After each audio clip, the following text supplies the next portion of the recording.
आज का हमारा टॉपिक है भिन्न और दशमलव, फ्रैक्शन एंड डेसिमल। भिन्न किसे कहते हैं? भिन्न क्या है? ऐसी संख्या जिसे p अपॉन क्यू फॉर्म में लिख सकते हैं, जहां q इज नॉट इक्वल 0। जैसा कि हम परमेय संख्या की परिभाषा में भी पढ़ चुके हैं। परमेय संख्या जिस प्रकार से अपन पढ़ते हैं सेम वही है। भिन्न में क्या है? ऐसी संख्या जिसे p अपॉन क्यू के रूप में लिख सकते हैं या व्यक्त किया जा सकता है जहां q इज नॉट इक्वल 0, जहां p क्या है? अंश है और हर क्या है? उसका q है। q क्या है? उसका हर है। जैसे कि हमने यहां से लिख दें p अपॉन क्यू, तो जो p है वो अंश कहलाएगा और जो q है वो क्या कहलाएगा? हर कहलाएगा। या हम इसे न्यूमरेटर और इसे डेनोमिनेटर कह सकते हैं। ठीक है। इसके बाद इसकी जो ये जो भिन्न है, भिन्न की हम अगर बात करें साधारण भिन्न की, यानी कि सिंपल फ्रैक्शन की बात करें, तो वो क्या होती है? साधारण भिन्न दो राशियों का अनुपात है। साधारण भिन्न क्या है? दो राशियों का अनुपात है जिनके अंश में हर का भाग न जाए। जैसे ये 3/7 है, तो 7 का अगर हम 3 में भाग दें, इस हर का अगर अंश में 3 में भाग दें तो भाग न जाए। या हम ऐसे भी कह सकते हैं जिस भिन्न की हर 10 की घात न होकर कोई अतिरिक्त संख्या हो, उसे साधारण भिन्न कहते हैं। तो ये ऐसी, या हम अभी डेफिनेशन से समझ में नहीं आ रहा है तो सीधा हम एग्जाम्पल पे आए, एग्जाम्पल के द्वारा डेफिनेशन को समझने का प्रयास करें। ये 3.7 है। अगर हम 7 का, जैसे इसमें कोई भी संख्या कॉमन नहीं है, 7 का इसमें 3 में डिवाइड भी नहीं हो रहा है, तो ये जो संख्या है वो क्या है? साधारण भिन्न है, सिंपल फ्रैक्शन है। या हम पढ़े भिन्नों के प्रकार, टाइप्स ऑफ फ्रैक्शन। तो पहले है संचित भिन्न। संचित भिन्न क्या है? लोएस्ट टर्म फ्रैक्शन, यानी कि कोई भी फ्रैक्शन जिसे और अधिक न काटा जा सके और अधिक न तोड़ा जा सके, या ये हम कहें कि जिस संख्या में, जिस परमेय संख्या के अंश व हर में कोई भी संख्या उभयनिष्ठ न हो, वो क्या है? संचित भिन्न है। जैसे 3/7 है, 4/11 है, यह हम कहें लोएस्ट टर्म फ्रैक्शन। जैसे मान चलिए कोई संख्या है 4/10 और इसे हम लोएस्ट टर्म फ्रैक्शन में चेंज करना चाहें तो उसे 2 से डिवाइड कर दें, ये हो गया 2/5। तो ये 2/5 क्या हो जाएगा? ये हो जाएगी आपकी संक्षिप्त भिन्न हो जाएगी, लोएस्ट टर्म फ्रैक्शन हो जाएगा। इसके बाद हम पढ़ते हैं उचित भिन्न क्या है। उचित भिन्न क्या है, यानी प्रॉपर फ्रैक्शन क्या है? वे भिन्न जिसमें हर अंश से बड़ा हो। कौन सी भिन्न? जिसका हर कैसा हो? अंश से बड़ा हो। वे भिन्न क्या कहलाएंगी? उचित भिन्न कहलाएंगी, प्रॉपर फ्रैक्शन कहलाएंगी। ऐसी भिन्न जिनमें डेनोमिनेटर कैसा हो? न्यूमरेटर से बड़ा हो। ऐसे फ्रैक्शन जिसमें डेनोमिनेटर कैसा हो? डेनोमिनेटर कैसा हो? न्यूमरेटर से बड़ा हो। ऐसी फ्रैक्शन उचित भिन्न या प्रॉपर फ्रैक्शन कहलाती है। वहीं पर अगर हम इसके अपोजिट बात कहें तो वे भिन्न जिसके अंश हर से बड़े हों, यानी हर कैसे हों? हर छोटे हों, अंश बड़े हों, तो वो भिन्न क्या कहलाएंगी? अनुचित भिन्न कहलाएंगी, यानी कि इम्प्रॉपर फ्रैक्शन कहलाएंगी। जैसे 4/3 या 15/7 की अपन बात करें तो यहाँ पर जो हर है वो छोटा है, वो अंश बड़ा है। जब अंश बड़ा होगा तो उसे अनुचित भिन्न कहेंगे। क्लियर है?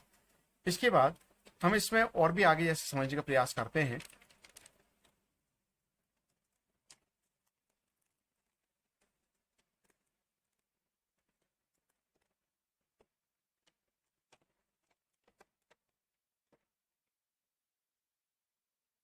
इसके हम आगे समझने का प्रयास करें। जैसे हमने इसमें देखा मिक्स्ड भिन्न क्या है? मिक्स्ड भिन्न क्या है? मिक्स्ड फ्रैक्शन क्या है? वे भिन्न जो एक पूर्णांक तथा एक भिन्न से मिलकर बनते हैं। देखिए इसमें एक तो पूर्णांक भी है और एक भिन्न भी है। जब ऐसी भिन्न जिसमें एक पूर्णांक भी हो और एक भिन्न भी हो, जब वो दोनों मिल जाएं तो ऐसी भिन्न को अपन क्या कहेंगे? मिश्र भिन्न कहेंगे, मिक्स्ड फ्रैक्शन कहेंगे। इसके बाद हम व्युत्क्रम भिन्न किसे कहते हैं? इनवर्स फ्रैक्शन किसे कहते हैं? जैसे कोई, यहाँ एग्जाम्पल की तरफ से समझते हैं इसे। जैसे ये 2.7 लिखा हुआ है और हम इसे क्या करते हैं? 7/2 कर दें। जैसे यहाँ 2.7 लिखा है और 2.7 का हम क्या कर दें? 7/2, यानी कि जो अंश हर है उसे हम आपस में बदल दें हर को अंश की जगह और अंश को हर की जगह कर दे, बदल दे, तो वो व्युत्क्रम भिन्न कहलाएगी। किसी भिन्न के अंश हर को हर अंश में बदलना व्युत्क्रम भिन्न कहलाती है। इसके बाद हम पढ़ते हैं सतत भिन्न क्या है, कंटीन्यूअस फ्रैक्शन क्या है, या लंगड़ी भिन्न किसे कहते हैं। तो इस प्रकार की भिन्न की कोई डेफिनेशन नहीं होती, निश्चित डेफिनेशन नहीं है, और इसके अंश व हर में कोई निश्चित नियम भी नहीं होता। इसे कितना भी किस तरह से भी और आगे बढ़ाया जा सकता है ना। इस प्रकार जो भिन्न कहलाएंगे वो क्या कहलाएंगे, सतत भिन्न कहलाएंगे। क्लियर है। इसके बाद हम पढ़ते हैं संयुक्त या कंपाउंड फ्रैक्शन क्या है। वे भिन्न जिनके अंश या हर या दोनों भिन्न के रूप में हो।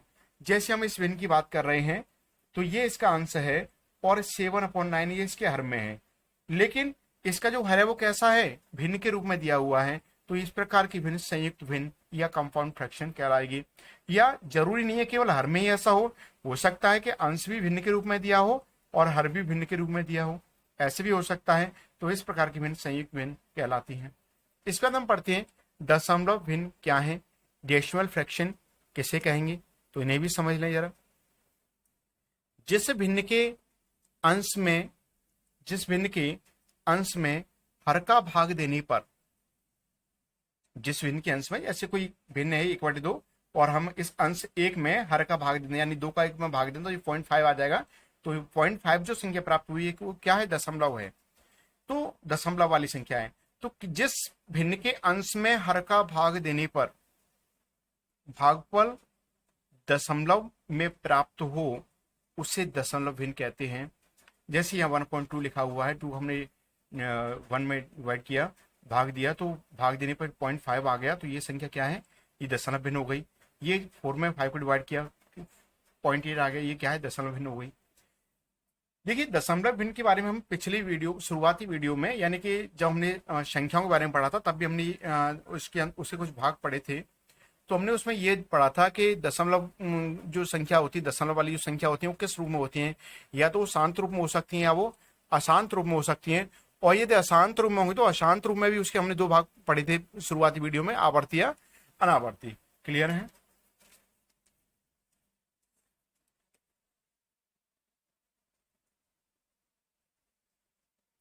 इसके बाद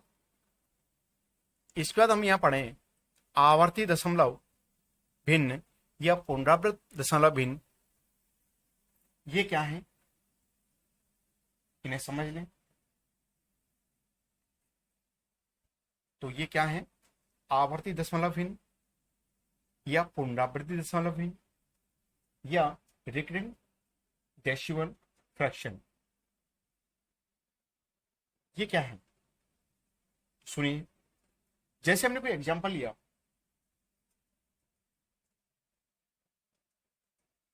ये क्या है, ये संख्या हम क्या ले सकते हैं, इसका मतलब क्या है। तो इस संख्या मतलब क्या है कि 0.6666, ये जो संख्या है, यानी कि ये इनफाइनाइट है, ये अनंत तक है, ये संख्या ये फिक्स नहीं है। ये संख्या क्या है, आवर्ती दशमलव संख्याओं में आ रही है। ठीक है। इसी को हम ऐसे और भी ऐसे हम इसका और भी एग्जांपल समझने का प्रयास करें। जैसे हमने कहा कि 0.35, ये ऐसे कोई संख्या है, इसमें भी क्या है, तो इसमें भी क्या लिख सकते हैं, इसके अंदर भी हम कि जैसे हमने 5 पर ऐसे रिपीटेड निशान लगा दिया, बार का निशान लगा दिया, तो हम इसका मतलब इस संख्या मतलब क्या हो जाएगा 0.3। अब 5 के ऊपर बार लगा हुआ तो 5 को बार बार रिपीट कर सकते हैं ऐसे कितनी बार, है ना। क्लियर है, यहां तक क्लियर है। इसमें चेंज करने के लिए आ जाता है कि इसे फ्रैक्शन के रूप में चेंज करें। जैसे 0.6 बार है, इसी क्वेश्चन की शुरुआत करते हैं। इन्हें सॉल्व कैसे करते हैं, ये 6 वाली संख्या हमने लिख दी। अब 6 के ऊपर बार लगा हुआ है, बार का मतलब क्या है, वो संख्या बार बार रिपीट होगी। जैसे हम कोई प्रोग्राम करते हैं, हम बार बार किसे बुलाते हैं, जो व्यक्ति स्पेशल होता है, तो इसमें जो 6 है वो बार बार आएगी। तो जब बार बार आएगी यानी इसकी वैल्यू अधिक है, और ये याद रखने के लिए तरीका है, कोई नियम नहीं है ऐसा।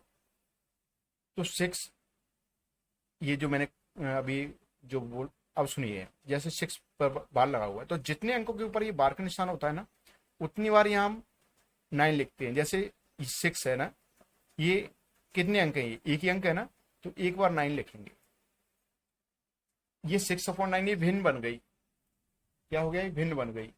अब इसी को हम लोएस्ट टर्म फ्रैक्शन में चिन्ह करें, लोएस्ट टर्म फ्रैक्शन यानी निम्नतम रूप में लिखना चाहें तो इसको 3 से डिवाइजेबल है, ये नंबर 3 से डिवाइड कर दें। ये आ गया समझ में आपको। इसी में जैसे कि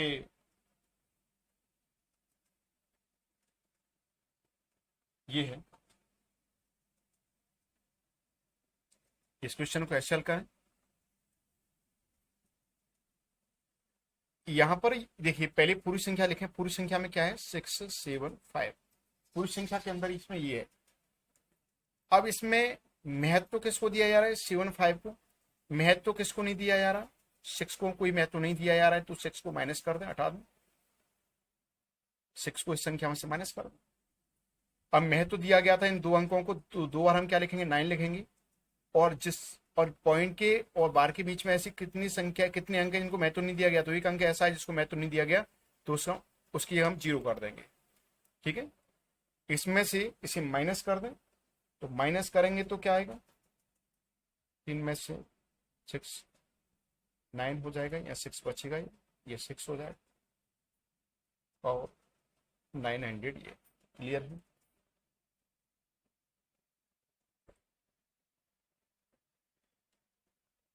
अब जैसे हम कोई क्वेश्चन समझें,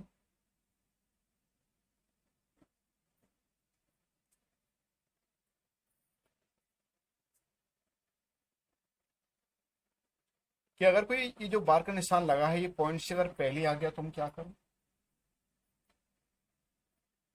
तो ऐसी स्थिति में क्या होगा वो सुनिए। हम जैसे इसको बार को हटानेंगे, ये जो संख्या है ना, ये माइनस में हो जाएगी। किसमें हो जाएगी, माइनस में। क्या बचेगा, 0.516। क्लियर है, क्लियर है। अगर यहां पर कोई संख्या और भी है इसी प्रकार से,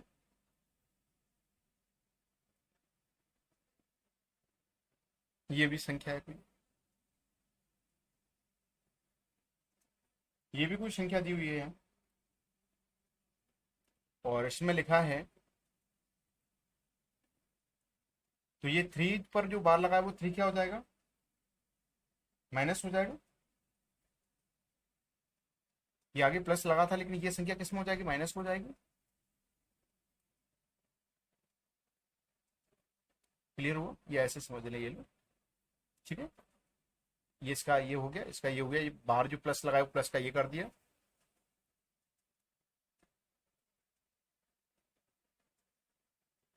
अब जैसे हम इसे सॉल्व करना चाहें, या और भी इसको आगे बढ़ा लें, -17.146।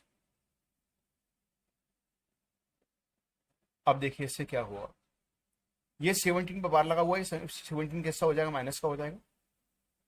तो ये क्या है, +0.416। जैसे इन ब्रैकेट को हटाएंगे तो ये तो क्या हो जाएगा, -8 +0.516, ये -3 +0.518। जब इस ब्रैकेट को हटाएंगे तो इसमें माइनस का इंटू होना है, तो माइनस का जब इंटू करेंगे तो क्या होगा, इन संख्या में साइन चेंज हो जाएंगे। यहाँ पर तो क्या था कि ब्रैकेट हटाया, ये संख्या बाहर आ गई। यहाँ भी ब्रैकेट हटाएंगे तो प्लस का इंटू होने से कोई अंतर नहीं आता। लेकिन जब यहाँ पर ब्रैकेट हटाया जाएगा तो माइनस के अंदर इंटू होना है, जैसे ही माइनस का इंटू होगा इन दोनों संख्याओं साइन चेंज हो जाएंगे। तो ये जो माइनस का 17 है वो प्लस हो जाएगा, और प्लस के 0.416 जो है वो माइनस में कन्वर्ट हो जाएगा। क्लियर है, ठीक है। अब हम यहाँ ये देख लें कि यहाँ कौन सी संख्या ऐसी जो पॉजिटिव है, या कौन सी संख्या ऐसी है जो नेगेटिव है। ठीक है, तो यहाँ अगर हम बात करें तो ये संख्या नेगेटिव, ये अलग है और ये अलग है।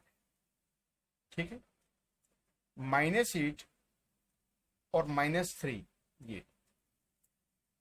ये दोनों माइनस के और ये प्लस के हैं। क्लियर है, तो हम इसे अलग सॉल्व कर सकते हैं, अलग से सॉल्व कर सकते हैं ना। हम -8 -3 को अलग सॉल्व करें, माइनस की कितना हो जाएगा, माइनस की 11 हो जाएगा, प्लस की 17, ये इनको आप अलग सॉल्व कर सकते हैं, सॉल्व कर पाएंगे ना, माइनस माइनस ये तीनों को अलग सॉल्व कर लें, और ये दोनों प्लस प्लस वाली अलग सॉल्व करना है, प्लस के में से माइनस ये सब अलग सॉल्व करना है, मतलब सिंपल कैलकुलेशन बची हुई है। ये क्लियर समझ में आना चाहिए। 8 पे बार लगा था हमने, बार जैसे हटाया तो बार जो 8 पॉजिटिव था वो नेगेटिव हो गया, ये संख्या प्लस ये अलग कर दी। यहाँ पे ये संख्या अलग है ना भाई, इस संख्या को हमें ऐसे भी कर सकते थे ना, जैसे 8 बार 0.516, तो ये संख्या तो अलग है ना, इसको हमने माइनस कर दिया, प्लस ये संख्या अलग है। या हम ऐसे भी समझ सकते हैं, जैसे ये संख्या होती है तो हम इसको ऐसे लिख सकते हैं, अब इसके ऊपर बार लगा हुआ था तो ये संख्या माइनस ही हो जाएगी केवल। ये सिंपल हो गया। अब तो कैलकुलेशन रह गया है सीधा सीधा, ठीक है, ये आ गया। इसके बाद इसमें देखें हम इस क्वेश्चन को आगे कैसे सॉल्व करें, आगे क्वेश्चनों को कैसे सॉल्व करें हम।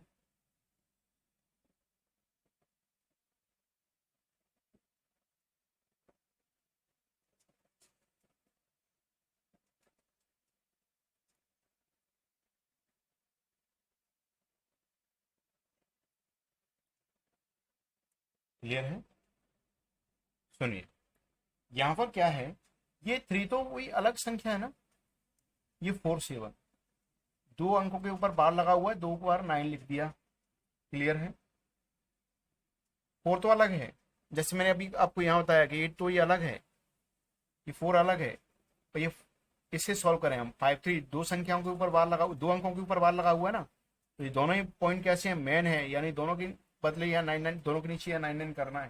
क्लियर है, प्लस ये 0 8, दोनों डीट के ऊपर बार लगा हुआ है तो दोनों डीट के लिए 9 9 कर देंगे हम। यहाँ जीरो का कोई यूज नहीं है, जीरो को हटा दें आप, ठीक है। अब 3 और 4 7 ये अलग करना है, और ये तीनों संख्या आपको अलग अलग सॉल्व करनी है। तो अब आप इसे आसानी से सॉल्व कर सकते हैं कि 47 प्लस 53 प्लस 8 तीनों को ऐड कर देंगे, और कौन में क्या लिख देंगे आप, 9 लिख देंगे। क्लियर है, इन तीनों संख्याओं को आप एक ब्रैकेट में लिख सकते हैं, या हम तीनों को फ्रैक्शन करके सॉल्व कर लें, या तीनों की नीचे वाला जो संख्या है जो हर है वो कॉमन है, तीनों को डायरेक्टली यहाँ जोड़ के यहाँ जो भी आ रहा है उसे लिख दें, फिर आप यहाँ एक नॉर्मल कैलकुलेशन हो जाएगा। तो यहाँ सब जोड़ेंगे कितना हो जाएगा, 107 3 10 और 8 18 की 8 बचेगा, एक हासिल बचेगा, 5 और 4 9 1 10, 108 हो रहा है। अब 7 के 99 में, या 99 का 7 से गुणा करें तो 7 9 63 की 3 6 बचेगा, 7 9 63 63 और 6 69 हो जाएगा, प्लस 108 बटे 99। अब दोनों को जोड़ के जो भी आ रहा है उसको यहाँ ऊपर लिख दें और 1 में 9 हो जाएगा। क्लियर है,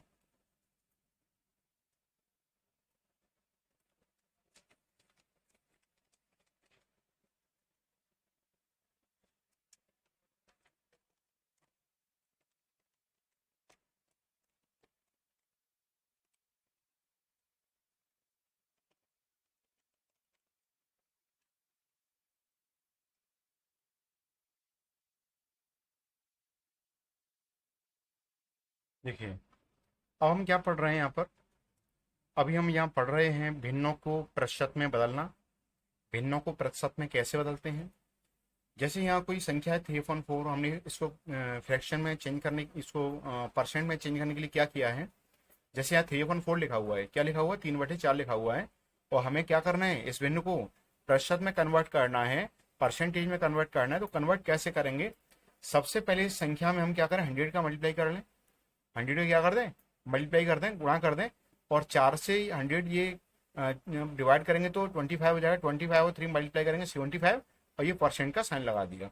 यानी दी गई संख्या में 100 का गुणा करते हैं, तो जो संख्या दी गई थी 314, इसमें हमने क्या किया, 100 का मल्टीप्लाई किया, और मल्टीप्लाई करने के बाद क्या करते हैं, आगे उसमें परसेंट का साइन लगाते हैं, तो परसेंट का साइन लगा दिया, 4 से 100 को डिवाइड किया 25 3 से मल्टीप्लाई करेंगे 75, और ये परसेंट लगा दिया। या हम इसको ऐसे भी समझ सकते थे कि जैसे कोई क्वेश्चन ये है 3/4 है, और हम इसे सॉल्व करने के लिए ये भी कर सकते हैं, अगर कोई ये कहता है भैया ऐसे कैसे हो गया, ये केवल एक ही जगह इंटू कैसे किया अपनी स्वेच्छा से, तो उसको ऐसे भी समझ लें हम कि हमने ऊपर नीचे ऐसे इंटू किया 100 का, ऊपर भी और नीचे भी, तो ऊपर वाला जो इंटू किया है उसको तो ऐसे इंटू अलग इसमें कर दें, ऊपर वाले को तो ये लिख दिया, और नीचे वाला जो 100 था उसको हमने ऐसे 1/100 अलग कर दिया। 4 से इसको डिवाइड किया 25, 3 का 25 से इंटू करेंगे 75। और जो 1/100 होता है ना, 1/100 मतलब होता है परसेंटेज, तो आप इसको ऐसे भी समझ सकते हैं। क्लियर है? तो दी गई संख्या में 100 का गुणा कर आगे परसेंट का साइन लगा देते हैं। जैसे ये संख्या है, हमें परसेंट का इसे परसेंट में चेंज करना है, तो क्या करें, पहले 100 का इंटू करें और फिर इसी नंबर में आप क्या करेंगे, इसको ये लोग और आगे ऐसे समझ लेते हैं, 100 का इंटू करें और फिर इसी संख्या में आगे क्या लगाएंगे, परसेंट का साइन लगा देंगे। 5 से 100 कैंसिल हो रहा है, 21, 22 का इंटू करेंगे तो 40%। ऐसे इस क्वेश्चन में भी देखिए 4/5 है, 100 का मल्टीप्लाई किया, ये आपने क्या किया, परसेंट का साइन लगाया, 5 to 10 ये 0 इंटू कर दीजिए, ये आ गया। 20 का 4 से गुणा किया, 80 हो गया, 80% हो गया। अब देखिए, आप प्रतिशत को साधारण भिन्न में कैसे बदलते हैं, जो परसेंट में जो दिया हुआ है उसको सिंपल फ्रैक्शन में कैसे चेंज करेंगे। तो अभी हमने पढ़ा था कि जो परसेंट है वो होता है 1/100। यहाँ पर हमने पढ़ा था परसेंट की हम 1/100 या परसेंट की 1/100 या 1/100 या परसेंट करते हैं, तो परसेंट मतलब होता है 1/100।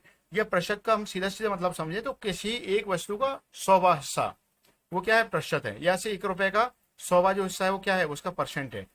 तो जैसे 10% है, तो इसको परसेंट में जो क्वेश्चन दिया हुआ है, इसे हम साधारण फ्रैक्शन में सिंपल फ्रैक्शन चेंज करना चाहें, तो जो परसेंट जो लिखा हुआ है, परसेंट की हम क्या लिखते हैं, 1/100 लिखते हैं, और यह 10 से 0 ऐसे कैंसिल हो जाएगा, यहाँ 1/10 ही बचेगा। ऐसे यहाँ भी सॉल्व किया है, यहाँ भी 30% किया, क्या हो जाएगा, 1/100 हो जाएगा, 10 से 0 कैंसिल कर सकते हैं, 3/10 बचेगा। यहाँ भी 25 इंटू परसेंट के 1/100, तो ये हो जाएगा 25/100, ये कैंसिल कर सकते हैं ऐसे।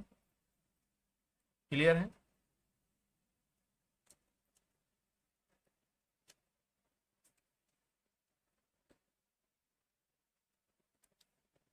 नेक्स्ट,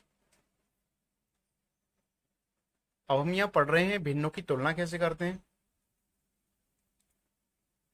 तुलना से तात्पर्य है, ये दो भिन्न दिए हो तो हम कैसे पता लगाएंगे भिन्न छोटी है या बड़ी है, या दो से ज्यादा भिन्न दिए हो तो कैसे लिखेंगे, आरोही क्रम में या अवरोही क्रम में। तो सुनिए, सबसे पहले हम देखें भिन्नों की तुलना में, जैसे हमने पहला पॉइंट लिया, भिन्नों की तुलना करते समय हर समान कर लेनी चाहिए या अंश समान कर लेनी चाहिए। या तो जो भिन्न है और हम उसे सॉल्व करना चाह रहे हैं, या उसमें हम अवरोही क्रम या आरोही क्रम में हल करना चाह रहे हैं, या उसकी छोटी या बड़ी भिन्न को हम पहचानना चाह रहे हैं, बताना चाह रहे हैं, तो हम सबसे पहले क्या करें, सबसे पहले हम उसके अंशों को या उसके हरों को समान कर लें। ठीक है, अब देखिए समान कर लेने से क्या लाभ होता है। फिलहाल तो हम ये देखें कि समान करने से क्या लाभ होगा। ठीक है, जैसे हम मान चले कोई भी क्वेश्चन हमने यहाँ लिखा, जैसे कि 7/9, 5/9, 8/9 और 1/9, जैसे ये क्वेश्चन है। अब इसमें जो हर हैं वो कैसे हैं, समान हैं, इक्वल हैं। तो हमें क्या लाभ होगा ऐसा करने से, सुनिए, अगर इसके हर एक जैसे हैं तो उसका मतलब क्या हुआ, जैसे हमारे पास 7 kg कोई वस्तु है, 7 किलो हमारे पास कोई वस्तु है, और उसमें से यहाँ पर 9 लोग उसको बांट रहे हैं, यहाँ 5 किलो वस्तु है, यहाँ 8 किलो है, यहाँ 1 किलो है, और सब जगह कितने कितने हिस्सों में बांटना है, हमें 9 हिस्सों में बांटना है। तो हम नॉर्मली ये समझ सकते हैं कि सबसे ज्यादा किन लोगों को मिलेगा। ठीक है, जैसे यहाँ पर कोई वस्तु 7 किलो है, इसमें 9 लोग हिस्सेदार हैं, यहाँ 5 किलो में से 9 हिस्सेदार हैं, यहाँ 8 किलो में से 9 हिस्सेदार हैं, यहाँ 1 किलो में से हिस्सेदार हैं। तो आप आसानी से समझ सकते हैं, यहाँ पर एक वस्तु में से 9 लोग हिस्सेदार हैं, तो यहाँ पर सबसे कम मिलेगा, सबसे कम मिलेगा। और यहाँ 7 वस्तुएं हैं, 7 वस्तुओं से 9 जगह बांट रहे हैं, तो यहाँ या ये समझ लें यहाँ 7 किलो कोई वस्तु है, उसमें से हम 9 जगह बांट रहे हैं, तो यहाँ मटेरियल आपको ज्यादा मिलेगा।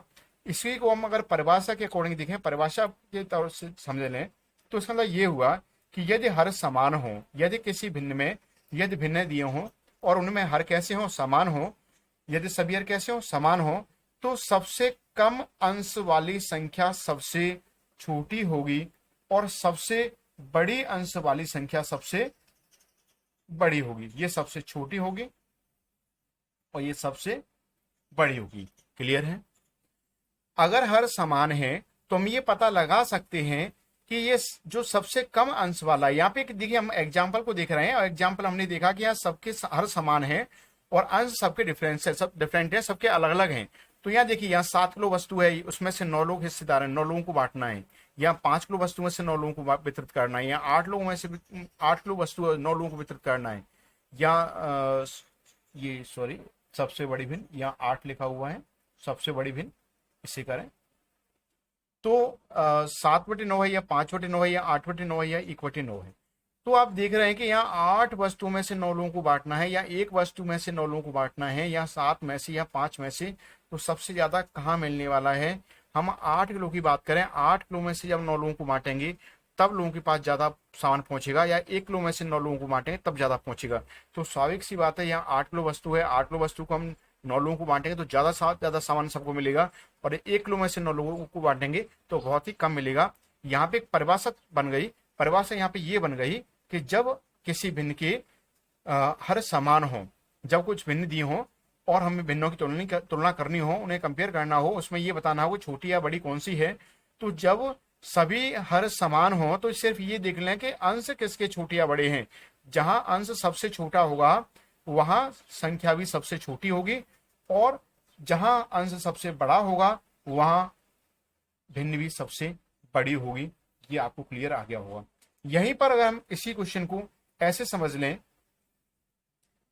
इसी क्वेश्चन को हम इस तरह से समझ लें कि अगर क्वेश्चन का अंश कैसा है? समान है, अंश समान है। जैसे यहां भी 8 है, यहां भी 8 है, यहां भी 8 है, यहां भी 8 है, और हर अलग अलग है। अब देखें कि सबसे छोटी भिन्न कौन सी है और सबसे बड़ी भिन्न कौन सी है। तो समझने से कि सबसे छोटी और सबसे बड़ी भिन्न कौन सी होगी, सुनिए। हम यह देख रहे हैं कि हर तो समान, अंश तो समान है, अलग क्या हो रहा है? हर अलग हो रहे हैं। यहाँ 8 वस्तुएं हैं, हमें कितने लोगों में बांटनी है? केवल 2 लोगों में बांटनी है। यहाँ 8 वस्तुओं में से कितने लोग हिस्सेदार हैं? 3 हिस्सेदार हैं। यहाँ 8 किलो में से 4 हिस्सेदार हैं, यहाँ 8 में से 5 हिस्सेदार हैं। जहां ज्यादा लोग बांटेंगे तो वस्तु आपको कम मिलने वाली है, और जहां किसी वस्तु को उपभोक्ता कम होंगे वहां वस्तु आपको ज्यादा मिलेगी। यहाँ 8 किलो वस्तु है, यहाँ आपके यहाँ 8 किलो वस्तु कोई आ रही है, आप 2 लोग खाने वाले हैं तो आपको ज्यादा मिलने वाला है। और यहाँ वही वस्तु अगर 8 किलो है और आप सदस्य ज्यादा हैं तो कम मिलने वाला है। यानी कि कहने का अर्थ यह हुआ कि जहां पे हर कम होगा, देखिए जब किसी प्रश्न में दी गई भिन्नों में अंश समान है और हर अलग अलग हैं, तब उस स्थिति में क्या होना है कि जब हर कम होगा तब वह भिन्न कैसी होगी? सबसे बड़ी होगी, ठीक है। और जहां हर छोटा होगा वहां भिन्न भी सबसे छोटी होगी। सबसे छोटी होने का कारण क्या है? कि वहां उतने ही मटेरियल सबके पास है, लेकिन यहाँ उसके हिस्सेदार ज्यादा हैं।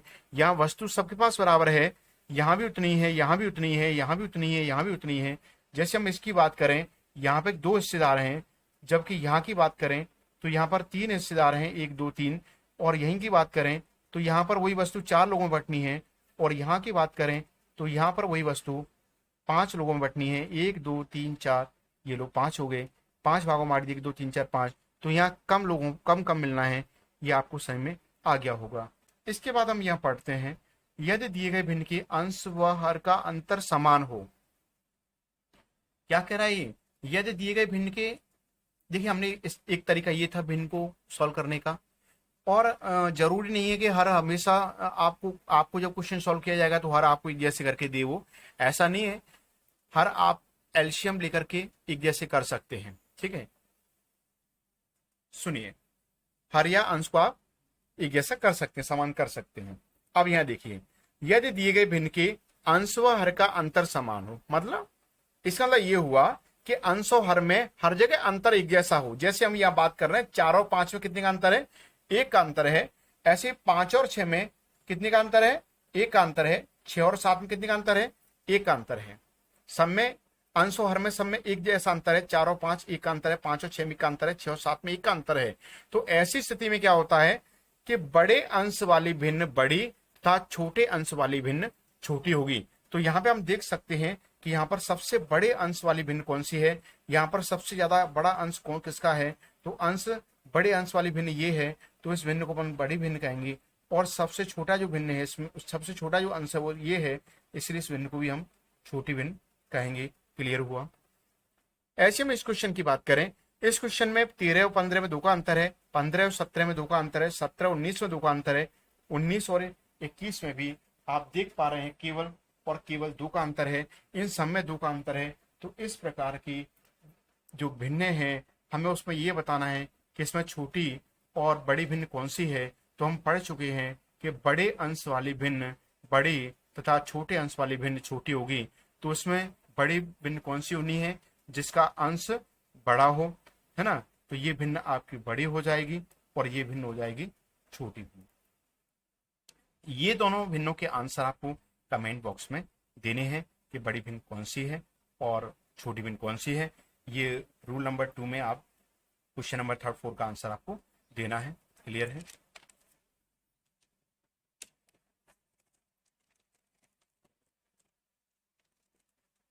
इसके बाद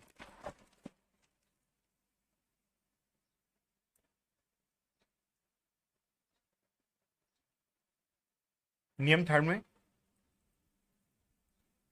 यदि दिए गए भिन्नों में अंश एक अचर संख्या के साथ बढ़ते हैं, यदि दिए गए भिन्नों में अंश क्या है, एक अचर संख्या के साथ बढ़ते हैं, तथा हर अचर संख्या से मतलब ये कोई भी संख्या, जैसे 1 2 3 4 5 कुछ भी, और चर संख्या मतलब जो जैसे एक्स है, वाई है, ये सारी चीजें। तो यदि दिए गए भिन्नों में अंश एक अचर संख्या के साथ बढ़ते हैं तो हर दूसरी परंतु बड़ी अचर संख्या से बढ़ते हैं, तब बड़े अंश वाली भिन्न सबसे छोटी भिन्न होगी। ठीक है, मतलब पहली वाले का उल्टा हो रहा है। यहां पे देखिए, यहां पे मतलब क्या हुआ, अंश एक अचर संख्या के साथ बढ़ते हैं। अंश में एक अचर संख्या, एक मतलब अलग संख्या है, एक अचर संख्या है, और हर में दूसरी संख्या है। ये दोनों अंश की संख्या अलग है और हर की संख्या अलग है। अंश में हम देखें तो 2 और 5 के बीच में 3 का अंतर है, 5 और 3 में फिर 3 का अंतर है, 8 और 11 में 3 का अंतर है। लेकिन यहाँ 3 का अंतर नहीं है, यहाँ एक दूसरी संख्या, जो भी हमने ये पढ़ा था, हर दूसरी परंतु बड़ी अचर संख्या से बढ़ते हैं। यहाँ 5 और 11 में 6 का अंतर, फिर 11 में 6 17, फिर 17 और 6 23।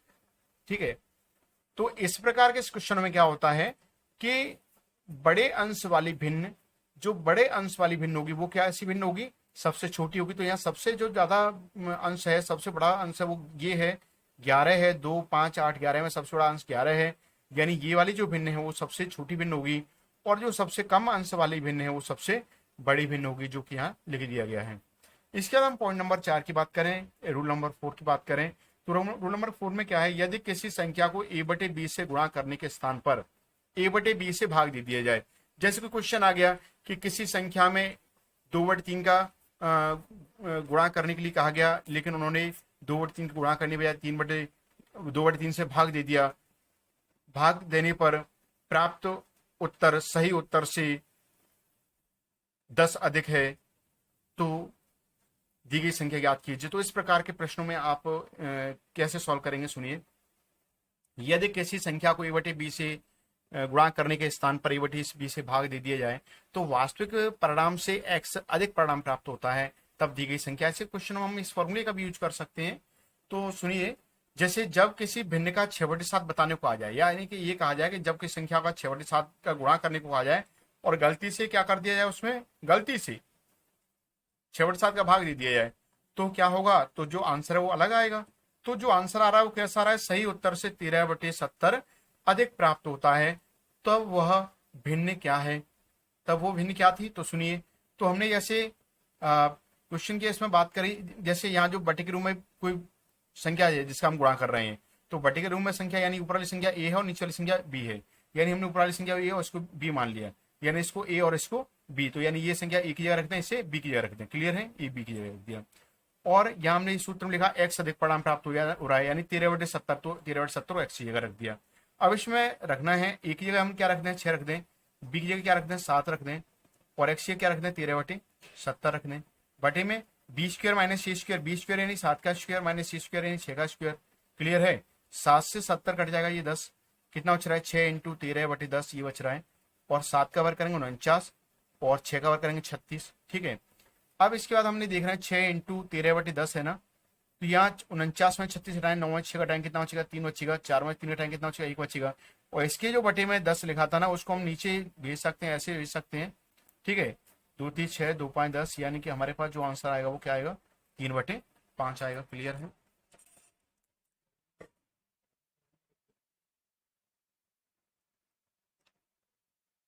सुनिए, यदि किसी प्रश्न में इनमें से कोई नियम नहीं लग रहा है, जैसे कोई भिन्न दे दी है और भिन्न में कोई नियम नहीं लग पा रहा है, उसमें हमें आरोही या अवरोही क्रम निकालना है। आरोही का मतलब क्या होता है, आरोही का मतलब क्या होता है, इसमें कैसा आ रहा है, बड़ा आ रहा है, तो बड़ा मतलब बढ़ते क्रम में, और इसमें छोटा आ रहा है यानी छोटे क्रम में यानी घटते क्रम में। तो यदि किसी प्रश्न में इनमें से कोई नियम नहीं लग रहा है, जो नियम अभी मैंने बताए हैं, तब उनका आरोही या अवरोही क्रम या फिर बड़ी या छोटी भिन्न ज्ञात करने के लिए दी गई संख्याओं को दशमलव भिन्न में भी बदल सकते हैं। जैसे यहाँ क्वेश्चन ये दिया हुआ है, इनमें ऐसा कोई नियम नहीं था कि ना तो इनमें कोई कॉमन वो नहीं दिया है, तो अपन उस स्थिति में क्या करेंगे कि भाग भी दे सकते थे इस तरह से, 5 का 2 भाग दें, 8 का 3 में, 9 का 4 में, 13 का 5 में, 11 का 6 में, और भाग दे करके जो हमने दशमलव भिन्न बनाई है, इनसे भी हम पता लगा सकते हैं कि इनमें कौन सी भिन्न छोटी या कौन सी भिन्न बड़ी है, या उसे आरोही क्रम में या अवरोही क्रम में भी हम आसानी से लिख सकते हैं। दूसरी बात ये भी है कि अगर हम भाग नहीं देना चाहें तो हम उसे उसका एलसीएम के द्वारा उनके जो हर हैं उनको एक जैसा कर सकते हैं, और हर को एक जैसा करने के बाद भी उसे आसानी से पता लगाया जा सकता है कि कौन सा भिन्न छोटा हो, कौन सी भिन्न छोटी होगी और कौन सी भिन्न बड़ी होगी। इस बात का हम आसानी से पता लगा सकते हैं, ठीक है। जैसा कि हमने अभी पिछले नियम में पढ़ा है अभी, कि जब कोई क्वेश्चन दिया हो और उसके अंश जैसे उसके हर एक जैसे हो, सबसे पहले हम क्या करें, या तो हम जैसे कोई भिन्न है उसमें ये सारे नियम नहीं लग रहे, तो हम सिर्फ सिंपल सा ये फंडा समझ लें कि उसको हम क्या करें, ये तो दशमलव में चेंज कर लें, दशमलव में या भाग दे लें। अगर छोटी संख्याएं हैं जिनके पहाड़े हमें याद हैं, आसानी से हम भाग दे सकते, तो हम ऐसे भी कर सकते हैं। दूसरा हमारे पास ये भी तरीका है कि हम एलसीएम के द्वारा भी उनके हर को एक जैसा कर सकते हैं, और जब हर की संख्या एक जैसी आ जाएंगी तो हम आसानी से पता लगा सकते हैं कि कौन सी संख्या बड़ी और कौन सी भिन्न बड़ी है, कौन सी संख्या भिन्न छोटी है। क्यों, जब हर उसके सभी हर कैसे हो जाएंगे, एक जैसे हो जाएंगे, जब सभी हर कैसे हो जाएंगे, एक जैसे हो जाएंगे, तब हम क्या करेंगे, तो हम ये पता लगाएंगे कि उसके अंश बड़े या छोटे हैं। क्योंकि जब सभी, मैं उस स्थिति में बता रहा हूँ जब सब हर समान हो, तब हम क्या देखते हैं, फिर जब सभी हर समान होंगे, जैसा कि हमने पिछले उसमें देखा है कि जब सभी हर समान होते हम क्या करते हैं, तो हम ये करते हैं कि उसका अंश देखेंगे, अंश छोटा है या बड़ा है, और अगर अंश बड़ा है तो स्वाभाविक सी बात है वो भिन्न बड़ी होगी, जैसा कि हमने इसमें यहाँ पढ़ चुके हैं। और अगर भिन्न छोटी हो, अंश छोटा होगा तो भिन्न भी छोटी होगी, जैसे हम यहाँ पढ़ चुके हैं कि अगर हर समान है तो हम ये देखते हैं कि अंश बड़ा है या छोटा है, तो अंश बड़ा है तो भिन्न भी बड़ी होगी, और अंश छोटा है तो भिन्न भी छोटी होगी। क्लियर है। ये हमारे पास दूसरा, हमें ऐसा भी कर सकते हैं, ये हमने क्रम से लिखा है इसे, ठीक है, ये हमने यहाँ पे ये क्रम से लिखा हुआ है इन्हें। अब सुनिए,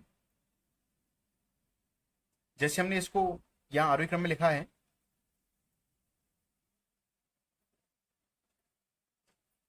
इनको हमने यहाँ पे क्या किया हुआ है, आरोही क्रम में लिखा हुआ है। दूसरा तरीका भी समझ लें, यहाँ हमने देखा कि पॉइंट जैसे भाग देकर देखा 0.3, तो 0.3 तो यहाँ भी है, 0.3 यहाँ भी है, लेकिन यहाँ 3 के बाद 7 है, यहाँ 3 के बाद 8 है, तो ये संख्या बड़ी हो रही है। इन दोनों में छोटी कौन सी हो रही है, ये हो रही, 3.8 आ गया, ठीक है। फिर इसमें भी 0.3 है, देखिए पहले तो हमने इसमें देखा कि पॉइंट के बाद सब छोटी संख्या कहाँ पे आ रही है, तो 0.4 है, यहाँ 0.3 है, यहाँ 0.4 है, यहाँ 0.3 है, 0.5 है, तो 0.3 यहाँ भी है, 0.3 यहाँ भी है। अब इन दोनों में छोटी कौन सी है, तो 3 के बाद यहाँ देखा, यहाँ 7 है। देखिए सबसे पहले तो हम देखते हैं पॉइंट के बाद वाली संख्या कौन, किस पॉइंट के पहले तो उस समय 0 है, तो उससे तो पता लगा ही नहीं सकते। पहले तो हम पॉइंट की पहले वाली संख्या देखते हैं, लेकिन वो तो है ही नहीं इसमें, तो हम क्या करें, पॉइंट के बाद में कुछ संख्या देखें, तो यहाँ 4 या 3 या 4 या 3 या 5, पॉइंट के बाद की संख्या, तो यहाँ 5 और 4 तो बड़ी हो रही है, ये 4 भी बड़ी हो रही है। पहले हम यहाँ 0.3 की बात करें, तो यहाँ 0.3 यहाँ 0.3, ये दोनों संख्याएं इन संख्याओं से छोटी है, लेकिन इनमें इन दोनों में आपस में छोटी कौन सी है, तो इन दोनों में आपस में छोटी ये होगी। क्यों, क्योंकि इसमें 0.3 यहाँ भी, 0.3 यहाँ भी, लेकिन इसके बाद वाला जो अंक है वो यहाँ पे 8 हो रहा है, यहाँ पे 7 हो रहा है। दूसरा अंक ये वाला छोटा है, यानी कि सबसे छोटी संख्या ये 3.8 हो गई। इसके बाद ये 5.3 और 5.13 यानी 5/30। इसके बाद हमने देखा पॉइंट, यहाँ 0.4 है और यहाँ भी 0.4 है, लेकिन यहाँ 0.4 के बाद और कोई संख्या नहीं है, 0.4 के बाद और भी संख्या है, तो इसके बाद ये संख्या आ जाएगी 2.5, फिर इसके बाद आ जाएगा 4.9 आ जाएगा, फिर लास्ट में ये 6.11 आ जाएगा। इस संख्या में ऐसे भी सॉल्व कर सकते हैं इस क्वेश्चन को। जैसे मान चलिए कोई ये इसी क्वेश्चन को हम लिखें या कोई दूसरा क्वेश्चन लिख लें, जैसे मान चलिए दूसरे कोई क्वेश्चन दे दें, जैसे कि हम इसे सॉल्व कर लें, कैसे कोई भी एक एग्जांपल ले लें।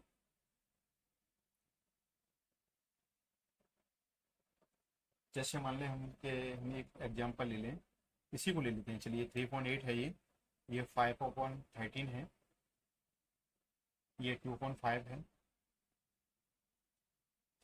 और उसके बाद 4.9 और 6. ठीक है, इनमें डिफरेंस कितना है, इन दोनों में अंतर कितना है, 3 और 8 के बीच में कितना अंतर है? तो 8 में 3 आप माइनस करके पता लगा सकते हैं कितना अंतर है, 5 का अंतर है। ठीक है, देखिए ये सब करने की जरूरत नहीं थी, डायरेक्ट आप 8 का भाग दे सकते थे, लेकिन अगर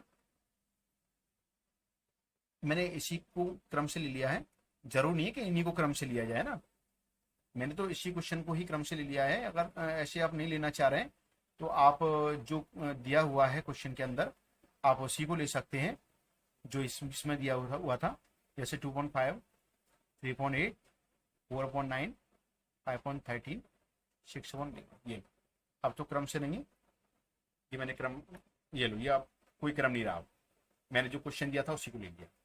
अब इनके बीच में देखिए कितना अंतर है, 3 का अंतर है। वैसे तो हम 5 का ही भाग आसानी से दे पा रहे थे ना, लेकिन अगर कोई बाई चांस संख्या बड़ी भी होती तो हम इस तरह से संख्या को छोटा कर सकते हैं। इन दोनों के बीच में कितना अंतर है, 3 है, तो 3 का भाग दीजिए। 3 भाग हमें किस में देना है, 3 भाग हमें किस में देना है, 2 में देना है, तो कितना आएगा, 3 भाग 2 में देंगे तो ऐसे देंगे, भाग 3 का 2 में, पॉइंट लगाएंगे, 0 आएगा, 3 6 18 आएगा, फिर 2 बचेगा, फिर पॉइंट 0 आ जाएगा, फिर 3 6 18 यानी 0.666 ये आएगा। ठीक है, 0.666 ये और भी आगे लिख सकते हैं। 8 और 3 में कितने का अंतर है, 5 का अंतर है। वैसे तो हम 8 का भी 3 में भाग दे सकते थे, लेकिन अब 5 का अंतर, अब 5 का दे, 5 का भाग 3 में देंगे तो 0.0 लगाएंगे यानी 0.6। 9 और 4 में कितने का अंतर है, 5 का अंतर, 5 का भाग देंगे 40 में 0.8 हो जाएगा, ऐसे 0 5 8 40 0.8।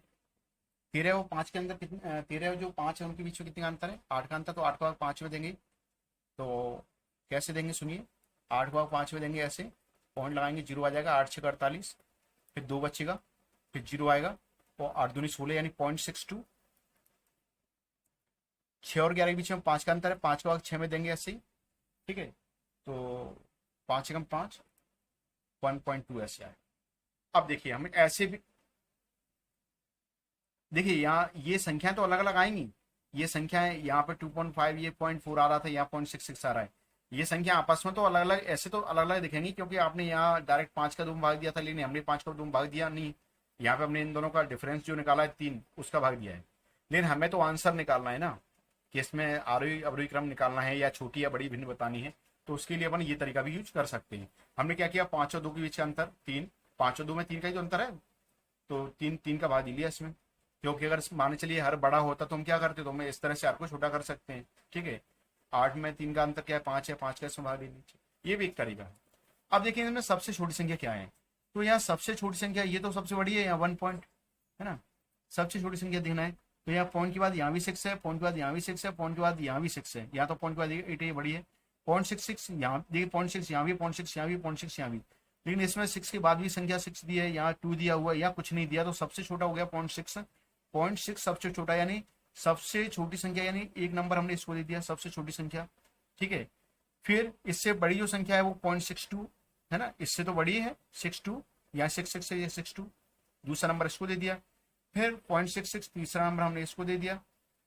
अब देखिए यहाँ 0.8 है ना, ये 0.6 थी, ये 0.6 थी, ये 0.8 है, चौथा नंबर इसको दे दिया, और लास्ट नंबर ये बच रहा है, तो पहला नंबर हमने इसको दिया था यानी 3.8 सबसे छोटी है, दूसरा नंबर हमने किसको दिया, इसको, यानी 5.13, दूसरे नंबर की संख्या ये हो गई। तीसरे नंबर की संख्या क्या है, 2.5 है, ये तीसरे नंबर की संख्या। चौथे नंबर की 4/9 है ये। और पांचवें नंबर की संख्या क्या है लास्ट में, 6/11 है। ठीक है, ये सबसे छोटी संख्या हो गई, सबसे छोटी। और ये सबसे सबसे बड़ी। ठीक है, क्लियर है।